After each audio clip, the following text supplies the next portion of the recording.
ಕೃಷ್ಣ ನಮಸ್ತೆ. ಯುಗಾವತಾರ ಶ್ರೀರಾಮಕೃಷ್ಣ ಗ್ರಂಥಾಧ್ಯಯನಕ್ಕೆ ತಮ್ಮೆಲ್ಲರಿಗೂ ಸ್ವಾಗತ. ಮೊದಲು ರಾಮಕೃಷ್ಣರು ದೇವಿಯ ಎದುರಿಗೆ ಕುಳಿತಾಗ ವಿಗ್ರಹದಲ್ಲಿ ಆಕೆ ಸ್ಪಷ್ಟವಾಗಿ ಆವಿರ್ಭಾವವಾಗಿರುವುದನ್ನು ಕಾಣುತ್ತಿದ್ದರು. ಆಕೆಯ ದಿವ್ಯ ಜೀವಂತ ಸಾನ್ನಿಧ್ಯವನ್ನು ಅನುಭವಿಸುತ್ತಿದ್ದರು. ಆದರೆ ಈಚೆಗೆ ಅವರು ಗರ್ಭಗುಡಿಯನ್ನು ಪ್ರವೇಶಿಸಿದರೆ ಆ ವಿಗ್ರಹವೇ ಕಾಣುವುದಿಲ್ಲ. ನಿಜ, ಸಂಪೂರ್ಣ ಜಾಗೃತಳಾದ ಜಗನ್ಮಾತೆಯೇ ವರಾಭಯಗಳನ್ನು ನೀಡುತ್ತಾ ಅಲ್ಲಿ ಸಾಕ್ಷಾತ್ತಾಗಿ ನಿಂತಿರುವಾಗ ವಿಗ್ರಹವಿನ್ನೇಕೆ? ಆದರೂ ಅವರಿಗೇಕೋ ಅನುಮಾನ. ತಾವು ಕಾಣುತ್ತಿರುವ ಈ ದೃಶ್ಯ ನಿಜವೇ ಅಥವಾ ಕೇವಲ ಚಿತ್ತಭ್ರಮೆಯೇ? ಏಕೊಮ್ಮೆ ಪರೀಕ್ಷಿಸಿ ನೋಡಿಬಿಡಬಾರದು? ಪರೀಕ್ಷಿಸಲು ತಾವೇನು ಮಾಡಿದೆವೆಂದು ಅವರೇ ಹೇಳುತ್ತಾರೆ. ನಾನು ನನ್ನ ಹಸ್ತವನ್ನು ಆಕೆಯ ಮೂಗಿನ ಹೊಳ್ಳೆಯ ಮುಂದಿರಿಸಿ ನೋಡಿದೆ. ಅವಳ ಉಸಿರು ನನ್ನ ಕೈಗೆ ತಾಗಿತು. ವಿಗ್ರಹವೆಂದ ಮೇಲೆ ಅದರ ನೆರಳು ಬೀಳಲೇಬೇಕಲ್ಲವೇ? ಗರ್ಭಗುಡಿಯಲ್ಲಿ ರಾತ್ರಿಯ ವೇಳೆ ದೀಪದ ಬೆಳಕಿನಿಂದಾಗಿ ವಿಗ್ರಹದ ನೆರಳು ಬಿದ್ದಿದೆಯೇ ಎಂದು ತುಂಬ ಸೂಕ್ಷ್ಮವಾಗಿ ಗಮನಿಸಿದೆ. ಇಲ್ಲ, ನೆರಳೇ ಇಲ್ಲ. ನಿಜ, ಸ್ವತಃ ಜ್ಯೋತಿರ್ಮಯಿಯಾದ ಜಗನ್ಮಾತೆಯ ಮೇಲೆ ಇನ್ನಾವ ಬೆಳಕು ಬೀಳಬಲ್ಲದು ಎಂದ ಮೇಲೆ ಇನ್ನೆಲ್ಲಿಯ ನೆರಳು? ಮತ್ತೊಂದು ದಿನ ರಾಮಕೃಷ್ಣರು ರಾತ್ರಿಯ ಆರತಿ ನೈವೇದ್ಯಗಳನ್ನು ಮುಗಿಸಿ ಎಂದಿನಂತೆ ದೇವಿಯನ್ನು ಶಯನ ಗೃಹದಲ್ಲಿ ಮಲಗಿಸಿ ತಾವೂ ಕೋಣೆಗೆ ಹೋಗಿ ಮಲಗಿದ್ದಾರೆ. ಇದ್ದಕ್ಕಿದ್ದಂತೆ ಕಾಲಗೆಜ್ಜೆಯ ಝಣಕ್ ಝಣಕ್ ನಿನಾದ. ಪುಟ್ಟ ಹುಡುಗಿಯೊಬ್ಬಳು ಆಟವಾಡಿಕೊಂಡು ಮೆಟ್ಟಿಲೇರುತ್ತಾ ಹೋದಂಥ ಶಬ್ದ. ಯಾರೆಂದು ನೋಡಿಯೇ ಬಿಡೋಣ ಎಂಬ ತವಕ ರಾಮಕೃಷ್ಣರಿಗೆ. ಓಡಿ ಬಂದು ನೋಡುತ್ತಾರೆ. ಅವಳೇ, ಜಗನ್ಮಾತೆಯೇ. ಕೆದರಿದ ತಲೆಗೂದಲು, ಮಹಡಿಯ ಮೇಲಿನ ವರಾಂಡದಲ್ಲಿ ನಿಂತಿದ್ದಾಳೆ. ಒಮ್ಮೆ ಗಂಗೆಯ ಕಡೆ ನೋಡುತ್ತಾಳೆ, ಇನ್ನೊಮ್ಮೆ ಕಲ್ಕತ್ತದ ಕಡೆ ನೋಡುತ್ತಾಳೆ. ಪರಮಾದ್ಭುತ, ದಿವ್ಯಾದ್ಭುತ. ಶ್ರೀರಾಮಕೃಷ್ಣರಿಗಾದ ಈ ಅನುಭವಗಳೆಲ್ಲ ನಿಜಕ್ಕೂ ಅಪೂರ್ವವಾದವುಗಳೇ ಸರಿ. ಆದರೂ ನಮ್ಮ ಮನದಲ್ಲಿ ಸಂದೇಹವೇಳುತ್ತದೆ. ಇವೆಲ್ಲ ನಿಜವೇ? ನಿಜವಾಗಿಯೂ ಹೀಗಾಗಲು ಸಾಧ್ಯವೇ? ಅವರನ್ನು ಕಣ್ಣಾರೆ ಕಾಣದ ನಮ್ಮ ಮನದಲ್ಲಿ ಈ ಪ್ರಶ್ನೆ ಎದ್ದರೆ ಆಶ್ಚರ್ಯವೇನಿಲ್ಲ. ಆದರೆ ರಾಮಕೃಷ್ಣರೊಂದಿಗೆ ನೆರಳಿನಂತೆ ಓಡಾಡಿಕೊಂಡಿದ್ದ ಹೃದಯನಿಗೂ ಆಗಾಗ ಸಂದೇಹವೇಳುತ್ತಿತ್ತಂತೆ. ಇದು ನಿಜವೇ? ನಿಜವಾಗಿಯೂ ಹೀಗಾಗಲು ಸಾಧ್ಯವೇ ಎಂದು. ಅವನು ಹೇಳುತ್ತಾನೆ, ಆ ದಿನಗಳಲ್ಲಿ ಕಾಳಿಯ ದೇವಾಲಯದೊಳಗೆ ಯಾರೇ ಬರಲಿ ಅವರಿಗೆ ಏನೋ ಒಂದು ಬಗೆಯ ಪುಳಕವಾಗುತ್ತಿತ್ತು, ರೋಮಾಂಚನವಾಗುತ್ತಿತ್ತು. ರಾಮಕೃಷ್ಣರು ಅಲ್ಲಿರದಿರುವಾಗಲೇ ಹೀಗಾಗುತ್ತಿತ್ತೆಂದರೆ ಅವರಿರುವಾಗ ಇನ್ನೂ ಹೆಚ್ಚು. ಅವರ ಸ್ವಭಾವ ನನಗೆ ಚೆನ್ನಾಗಿ ಗೊತ್ತಿದ್ದರೂ ಪೂಜೆ ಮಾಡುವಾಗ ಅವರು ಹೇಗೆ ಹೇಗೆ ವರ್ತಿಸುತ್ತಾರೋ ನೋಡಬೇಕೆಂಬ ಕುತೂಹಲ ನನ್ನಲ್ಲಿ ಅದಮ್ಯವಾಗಿತ್ತು. ಅಕಸ್ಮಾತ್ತಾಗಿ ನಾನಲ್ಲಿಗೆ ಹೋದಾಗಲೆಲ್ಲ ಅಲ್ಲಿನ ವಿಚಿತ್ರ ದೃಶ್ಯಗಳನ್ನು ಕಂಡು ನನ್ನ ಹೃದಯ ಭಯ ವಿಸ್ಮಯಗಳಿಂದ ತುಂಬಿ ಹೋಗುತ್ತಿತ್ತು. ಆದರೆ ಈಚೆ ಬಂದೊಡನೆ ಮನದಲ್ಲಿ ಮತ್ತೆ ಸಂಶಯವೇಳುತ್ತಿತ್ತು. ಮಾವನಿಗೆ ನಿಜಕ್ಕೂ ಹುಚ್ಚು ಹಿಡಿದಿರಬಹುದೇ? ಇಲ್ಲದಿದ್ದರೆ ಪೂಜೆ ಮಾಡುವಾಗ ಅಂತಹ ನಿಷಿದ್ಧ ಕಾರ್ಯಗಳನ್ನೆಲ್ಲ ಏಕೆ ಮಾಡುತ್ತಾನೆ ಎಂದು ಆಲೋಚಿಸುತ್ತಿದ್ದೆ.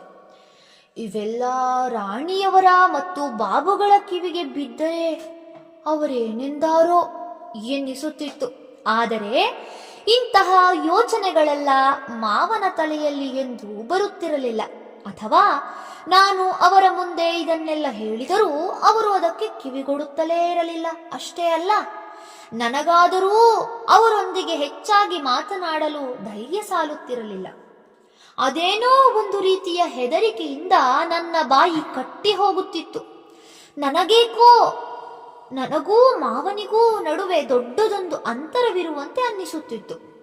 ಆದ್ದರಿಂದ ಬೇರೇನೂ ಉಪಾಯ ಕಾಣದೆ ಮೌನವಾಗಿದ್ದು ನನ್ನಿಂದಾದಷ್ಟು ಅವರ ಸೇವೆ ಮಾಡುತ್ತಾ ಬಂದೆ. ಆದರೆ ಎಂದಾದರೊಂದು ದಿನ ಇದರಿಂದೆಲ್ಲ ಏನೋ ಅನಾಹುತವಾಗುವುದೆಂಬ ಭಯ ಮನದಲ್ಲಿದ್ದೇ ಇತ್ತು. ಒಮ್ಮೆ ತಾನು ಅಕಸ್ಮಾತ್ತಾಗಿ ದೇವಾಲಯದ ಒಳಹೊಕ್ಕಾಗ ತನ್ನನ್ನು ವಿಸ್ಮಯ ಮೂಕನನ್ನಾಗಿಸಿದ ದೃಶ್ಯವನ್ನು ಹೃದಯರಾಮ ಬಣ್ಣಿಸುತ್ತಾನೆ. ನಾನು ದೇವಾಲಯವನ್ನು ಪ್ರವೇಶಿಸಿದೆ. ರಾಮಕೃಷ್ಣರು ದಾಸವಾಳ ಬಿಲ್ವಪತ್ರೆಗಳಿಂದ ಅರ್ಘ್ಯ ತಯಾರಿಸಿದರು. ಅದನ್ನವರು ಅರ್ಪಿಸಬೇಕಾದ್ದು ದೇವಿಗೆ. ಆದರೆ ಅದನ್ನು ಅವರು ತಮ್ಮ ತಲೆಗೆ, ಎದೆಗೆ, ಅಂಗಾಂಗಗಳಿಗೆ, ಕೊನೆಗೆ ತಮ್ಮ ಪಾದಕ್ಕೂ ಕೂಡ ಮುಟ್ಟಿಸಿಕೊಂಡು ಬಿಟ್ಟರು. ಬಳಿಕ ಅದನ್ನೇ ಜಗನ್ಮಾತೆಯ ಪಾದಗಳಿಗೆ ಅರ್ಪಿಸಿದರು. ಯಾವಾಗಲೂ ಅವರ ಕಣ್ಣುಗಳು ಎದೆಯೂ ಹೆಂಡ ಕುಡುಕನ ರೀತಿಯಲ್ಲಿ ಕೆಂಪೇರಿಕೊಂಡೇ ಇರುತ್ತಿದ್ದವು. ಅಂದೂ ಹಾಗೇ ಕೆಂಪೇರಿದ್ದುವು. ಆ ಅವಸ್ಥೆಯಲ್ಲಿ ಅವರು ಆಸನದಿಂದೆದ್ದರು. ತೂರಾಡುತ್ತಾ ಮುಂದೆ ಹೋಗಿ ದೇವಿಯ ಪಕ್ಕದಲ್ಲಿ ನಿಂತರು. ಜಗನ್ಮಾತೆಯ ಗಲ್ಲವನ್ನು ಪ್ರೀತಿಯಿಂದ ನೇವರಿಸಿ ಮುದ್ದಿಸಿದರು. ಆಕೆಯೊಡನೆ ಮಾತಾಡುತ್ತಾ, ಹಾಸ್ಯ ಮಾಡುತ್ತಾ, ನಗುತ್ತಾ ಹಾಡತೊಡಗಿದರು. ಕೆಲವೊಮ್ಮೆ ಆಕೆಯ ಕೈ ಹಿಡಿದು ನರ್ತಿಸಿದರು.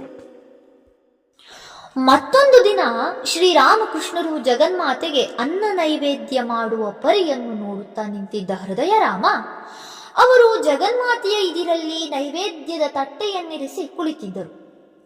ಇದ್ದಕ್ಕಿದ್ದಂತೆ ಏನೆನ್ನಿಸಿತೋ ದಿಗ್ಗನೆ ಮೇಲೆದ್ದರು. ಒಂದು ಹಿಡಿ ಅನ್ನವನ್ನೂ ತೊವ್ವೆಯನ್ನೂ ಕಲಸಿ ಕೈಯಲ್ಲಿ ಹಿಡಿದು, ಅಮ್ಮ ತಿನ್ನು, ಇದನ್ನು ತಿನ್ನಮ್ಮ ಎನ್ನುತ್ತಾ ಅದನ್ನು ವಿಗ್ರಹದ ಬಾಯಿಗೆ ಇಟ್ಟರು. ಅರೆಕ್ಷಣ ಆಕೆಯನ್ನು ನಿಟ್ಟಿಸಿದರು. ಬಳಿಕ ನುಡಿದರು, ಏನೆಂದೆ? ನಾನೇ ಮೊದಲು ತಿನ್ನಬೇಕೆಂದೆಯಾ? ನೀನು ಆಮೇಲೆ ತಿನ್ನುವೆಯಾ? ಸರಿ, ಹಾಗೇ ಆಗಲಿ. ನೋಡು, ನಾನು ತಿನ್ನುತ್ತಿದ್ದೇನೆ. ಹೀಗೆನ್ನುತ್ತಾ ಅದನ್ನು ಬಾಯೊಳಗೆ ಹಾಕಿಕೊಂಡೇ ಬಿಟ್ಟರು. ಬಳಿಕ ನಾನು ತಿಂದದ್ದಾಯಿತು, ಎಲ್ಲಿ ಈಗ ನೀನು ತಿನ್ನು ಎನ್ನುತ್ತಾ ಪುನಃ ಆಕೆಯ ಬಾಯಿಗಿಟ್ಟರು. ಇನ್ನೊಂದು ದಿನ ನೈವೇದ್ಯಕ್ಕೆ ಸಿದ್ಧವಾಗಿದೆ. ಆಗ ಅಲ್ಲಿಗೊಂದು ಬೆಕ್ಕು ಬಂದು ಮಿಯಾವ್ ಎಂದಿತು. ರಾಮಕೃಷ್ಣರು ಅತ್ತ ನೋಡಿದರು. ಒಡನೆಯೇ ಪ್ರೀತಿ ತುಂಬಿದ ದನಿಯಲ್ಲಿ, ಬಾರಮ್ಮ ಬಾ ಎಂದು ಕರೆದರು. ನೈವೇದ್ಯವನ್ನು ಅದಕ್ಕೆ ತಮ್ಮ ಕೈಯಾರೆ ತಿನ್ನಿಸುತ್ತಾ ಹೇಳಿದರು, ತೆಗೆದುಕೋ ಅಮ್ಮ, ತಿನ್ನಿದನ್ನು. ರಾಮಕೃಷ್ಣರು ಜಗನ್ಮಾತೆಯನ್ನು ಮಲಗಿಸುವ ಪರಿಯನ್ನು ಹೃದಯ ವೀಕ್ಷಿಸುತ್ತಿದ್ದ. ಜಗನ್ಮಾತೆಯನ್ನು ಮಲಗಿಸಿದ ಬಳಿಕ ಅವಳು ತಮಗೇನೋ ಹೇಳಿದಳು ಎಂಬಂತೆ ಅವರು ಉತ್ತರಿಸುವುದು ಕೇಳಿತು. ಏನು, ನಾನೂ ಸ್ವಲ್ಪ ಮಲಗಿಕೊಳ್ಳಬೇಕೆನ್ನುವೆಯಾ? ಆಯಿತು, ಹಾಗೆಯೇ ಮಾಡುವೆ. ಬಳಿಕ ತಾವು ಆಕೆಯ ಬೆಳ್ಳಿಯ ಮಂಚದ ಮೇಲೆ ಸ್ವಲ್ಪ ಹೊತ್ತು ಮಲಗಿದರು. ಜಗದಂಬೆಗಾಗಿ ಹಾರ ತಯಾರಿಸಲು ಬೇಕಾದ ಹೂಗಳನ್ನು ಸಂಗ್ರಹಿಸಲು ರಾಮಕೃಷ್ಣರು ನಸುಕಿಗಿಂತ ಬಹಳ ಮುಂಚೆಯೇ ಎದ್ದು ಬಿಡುತ್ತಿದ್ದರು. ಅವರು ಹೂ ಕೀಳುವುದನ್ನು ಹೃದಯ ದೂರದಿಂದಲೇ ಗಮನಿಸುತ್ತಿದ್ದ. ಆಗಲೂ ಅವರೊಂದಿಗೆ ಯಾರೋ ಇದ್ದಂತಿರುತ್ತಿತ್ತು ಅವರ ವರ್ತನೆ.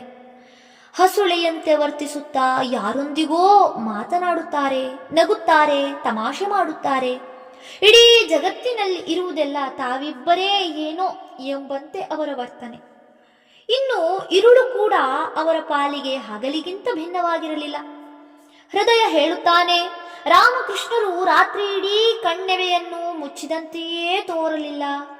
ನಾನು ಯಾವಾಗ ಎಚ್ಚರಗೊಂಡು ನೋಡಿದರೂ ಅವರು ಎದ್ದೇ ಇರುತ್ತಿದ್ದರು. ಆಧ್ಯಾತ್ಮಿಕ ಭಾವಭರಿತರಾಗಿ ಏನೋ ಮಾತನಾಡುತ್ತಿದ್ದರು, ಹಾಡುತ್ತಿದ್ದರು, ಇಲ್ಲವೇ ಪಂಚವಟಿಗೆ ಹೋಗಿ ಧ್ಯಾನಲೀನರಾಗಿರುತ್ತಿದ್ದರು. ಧನ್ಯವಾದಗಳು. ಇಂದಿಗೆ ಅಧ್ಯಾಯ 26 ಸಂಪೂರ್ಣವಾಯಿತು. ಮುಂದಿನ ಸಂಚಿಕೆಯಲ್ಲಿ ಹೊಸ ಅಧ್ಯಾಯವನ್ನ ಪ್ರಾರಂಭಿಸೋಣ. ಓಂ ಶಾಂತಿ ಶಾಂತಿ ಶಾಂತಿ. ಹರಿ ಓಂ ತತ್ಸತ್. ಶ್ರೀರಾಮಕೃಷ್ಣಾರ್ಪಣಮಸ್ತು. ಸರ್ವೇ ಜನ ಸುಖಿನೋ ಭವಂತು. ಜೈ ಶ್ರೀಮಾತಾ.